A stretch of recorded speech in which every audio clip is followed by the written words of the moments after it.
Alors Rio, Venise de carnaval incontournable, mais dans bien d'autres régions du monde, on célèbre aussi le carnaval.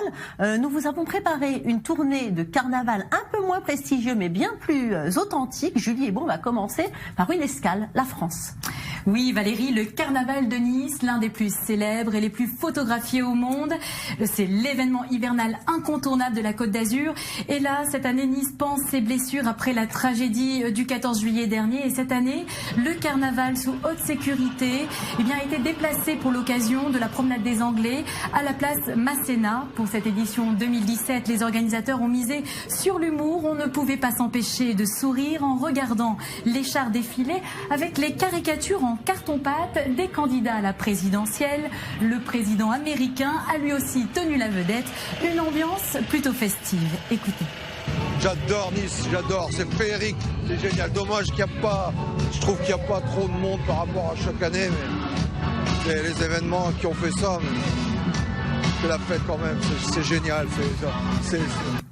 Oui Valérie, même si l'ambiance était à la fête, tous les déguisements prêtant à confusion, sabres de pirates, autres fusils et pistolets de cow-boys ont été bannis, proscrits. De même pour les feux d'artifice, les pétards, les bombes à serpentin qui ont été également bannis du site du carnaval. Et toujours en France, le carnaval de Granville, moins spectaculaire mais tout aussi apprécié, Julie. Oui Valérie, 4 jours avant Mardi Gras, un vent de folie souffle sur Granville, dans la cité normande. Une fois par an, un délire collectif s'empare des habitants.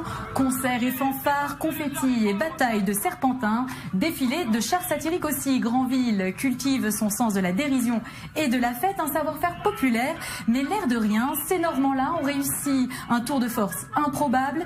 Ils sont parvenus à classer le carnaval au patrimoine immatériel de l'humanité. À l'UNESCO, le seul carnaval français à obtenir cet honneur. Et pour la petite histoire, la tradition veut que les marins soient à l'origine du carnaval de Granville.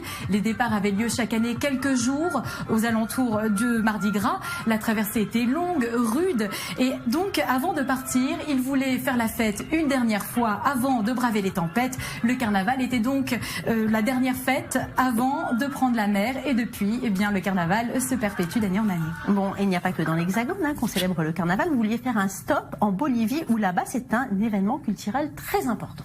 Oui Valérie, le carnaval d'Oruro, le grand défilé folklorique de Bolivie, est l'un des plus importants d'Amérique du Sud après celui de Rio. Entre culture, croyances, tradition et religion, le carnaval est à la fois une fête mais aussi une façon de célébrer la Vierge à la bougie, la Candelaria. Regardez.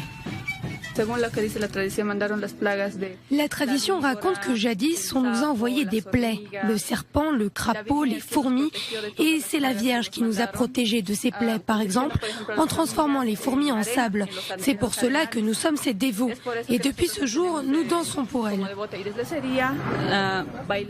Et durant 4 jours, 28 000 danseurs et 10 000 musiciens arpentent les rues, les fameuses danses traditionnelles, dont la Diablada, la danse la plus emblématique du carnaval d'Oruro, qui symbolise la lutte du bien contre le mal. À cette occasion, on peut voir des parades, des spectacles, des chants, des pièces de théâtre.